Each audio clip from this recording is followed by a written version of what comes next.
Hi friends, எல்லோரும் எப்படி இருக்கீங்க? நல்லா இருக்கீங்களா? நானும் நல்லா இருக்கேன். இன்றைக்கி நம்ம இந்த வீடியோவில் ஃபோட்டோ கேலரி இருக்குது இல்லைங்களா, அதில் எல்லா ஃபோட்டோவுமே மிக்சடாக இருக்கும். அதை நம்ம செப்பரேட் ஃபைல்ஸாக எப்படி க்ரியேட் பண்ணலாம் அப்படிங்கிறத நம்ம பார்க்கலாம். இப்படி நம்ம செப்பரேட் பண்ணுறதுனால என்ன யூஸ் அப்படின்னு பார்த்தீங்கன்னா, நம்ம யாருக்காவது வாட்ஸ்அப்பில் ஒரு ஃபோட்டோ, செப்பரேட் ஃபோட்டோ, ஒரு குறிப்பிட்ட ஃபோட்டோவோ இல்லை ஃபைலோ நம்ம அனுப்பணும் அப்படின்னா டக்குன்னு நீங்கள் ஈஸியாக எடுத்து அனுப்பிடலாம். நீங்கள் தேடவே வேண்டாம். அதுக்காக தான் இந்த டிப்ஸு. கண்டிப்பாக உங்கள் எல்லாருக்கும் யூஸ்ஃபுல்லாக இருக்கும். வாங்க வீடியோக்குள்ளார போகலாம். பொதுவாகவே நம்ம ஃபோன் கேலரியில் நம்ம ஃபேமிலி ஃபோட்டோஸு, செல்ஃபீஸு, அப்புறம் சில டவுன்லோட் பண்ணுற ஸ்க்ரீன்ஷாட்டு, நமக்கு பிடிச்ச காமெடி வீடியோஸு, சினிமா பாட்டு, அப்புறம் ஆஃபீஸ் சம்மந்தப்பட்ட ஃபோட்டோஸு, டாக்குமெண்ட்ஸு, ஜெராக்ஸ் காப்பீஸ் எல்லாமே மிக்சடாக இருக்கும். அப்போது பர்டிகுலராக நம்ம ஒரு ஆதார் கார்டு ஃபோட்டோ அனுப்புங்க அப்படிங்கும்போது நம்ம எல்லாத்தையுமே நம்ம தேடுவோம். ஆதார் கார்டை ஃபோட்டோ எடுத்து கேலரியில் வச்சுருப்போம். ஆனால் தேடி அது எந்த மூலையில் இருக்குன்னே தெரியாது. ரொம்ப நேரம் தேடி நாம் ஃபோட்டோவை எடுக்கிற மாதிரி இருக்கும்.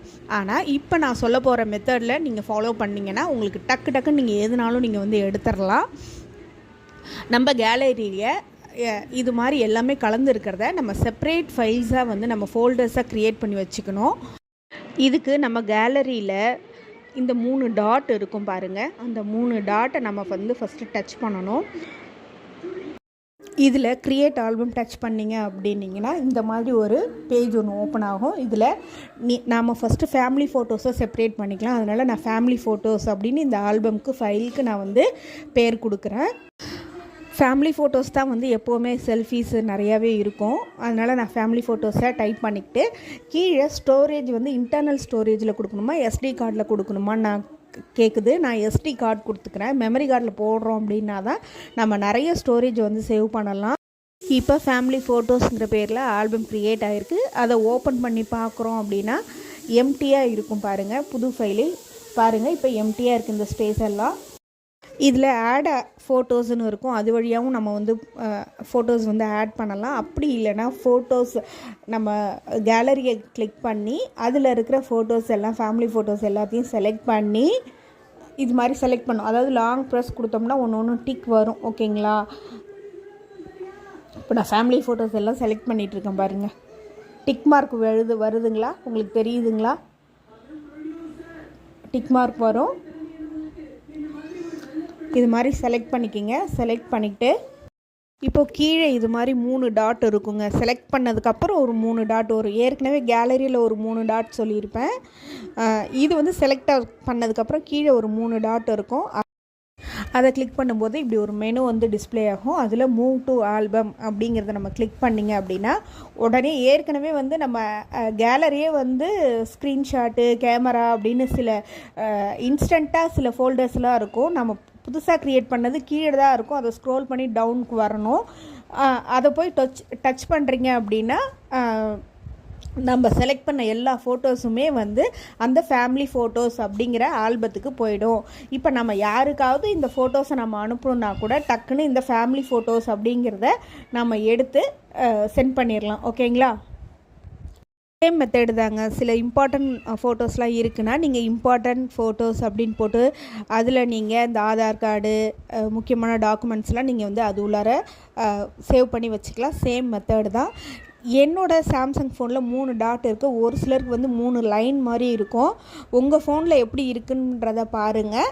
கொஞ்சம் டிஃபர் ஆனாலும் சேம் மெத்தடாக தான் நீங்கள் ஃபாலோ பண்ணுற மாதிரி இருக்கும். இந்த மெத்தடை நீங்கள் ஃபாலோ பண்ணிக்கிட்டீங்க அப்படின்னா ரொம்ப ஈஸியாக ஒரு காமெடி யாருக்காவது அனுப்பணும் அப்படின்னா காமெடின்னு ஒரு ஃபோல்டர் போட்டு வச்சுக்கோங்க. அதில் நீங்கள் எல்லாத்தையும் மூவ் பண்ணி வச்சுக்கிறீங்க அப்படின்னா அது செப்பரேட்டாக ஆகிடும். ஃப்ரெண்ட்ஸுக்கு ஒரு காமெடி ஷேர் பண்ணணும் அப்படின்னாலும் அதுலேருந்து நீங்கள் எடுத்து டக்குன்னு ஷேர் பண்ணிக்கலாம். இன்னொரு வாட்டி உங்களுக்கு நான் ரிப்பீட் பண்ணுறேன். கேலரியை ஓப்பன் பண்ணிக்கிங்க.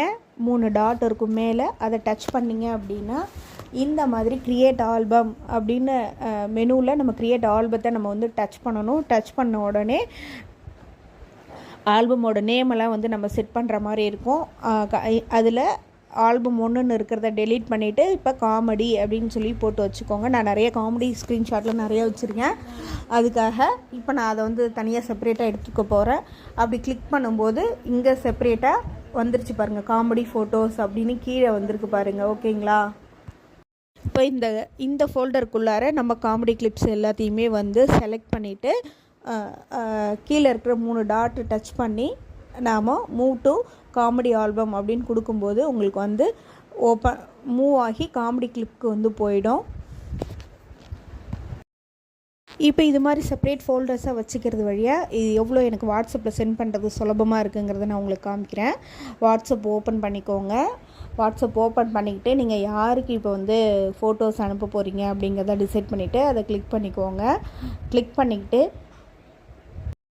ஃபோட்டோஸ் இப்படி நிறைய வந்து எல்லாமே வந்து மிக்சடாக தான் வந்து டிஸ்பிளே ஆகும். எல்லா ஃபோட்டோஸுமே கலந்த மாதிரி தான் இருக்கும். நாம் இதில் சர்ச் பண்ணாமல் என்ன பண்ணணும் அப்படின்னா கேலரி அப்படிங்கிறத நம்ம டச் பண்ணுறோம் அப்படின்னா இருக்கிற ஃபோல்டர்ஸ் எல்லாமே வந்து வந்துடும். அதில் நாம் இப்போ அந்த காமெடி அப்படின்ற ஒரு ஃபோல்டர் வந்து கிளிக் பண்ணோம். அதை கிளிக் பண்ணிங்கன்னா இருக்கிற காமெடி எல்லாமே வந்து வந்துடும். அதுலேருந்து நம்ம யாருக்கு என்ன அனுப்பணும் அதை வந்து செப்பரேட் பண்ணி அனுப்பிக்கலாம். ரொம்ப சுலபமாக இருக்கும் உங்களுக்கு இந்த மெத்தடு.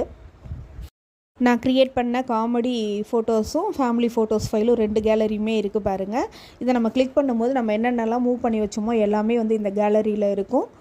நம்ம ஈஸியாக வந்து இந்த மெத்தடை கிளிக் பண்ணி விருப்பப்பட்டதை நம்ம வந்து இப்படி சென்ட் பண்ணி ஈஸியாக வந்து சென்ட் பண்ணி நம்ம இந்த மெத்தடை ஃபாலோ பண்ணிக்கலாம். இந்த மெத்தட் நீங்கள் ஃபாலோ பண்ணிங்கன்னா கண்டிப்பாக உங்களுக்கு யூஸ்ஃபுல்லாக இருக்கும். என்னோடய வீடியோ உங்களுக்கு பிடிச்சிருக்குன்னா லைக் அண்ட் சப்ஸ்கிரைப் பண்ணி சப்போர்ட் பண்ணுங்கள். Thank you friends.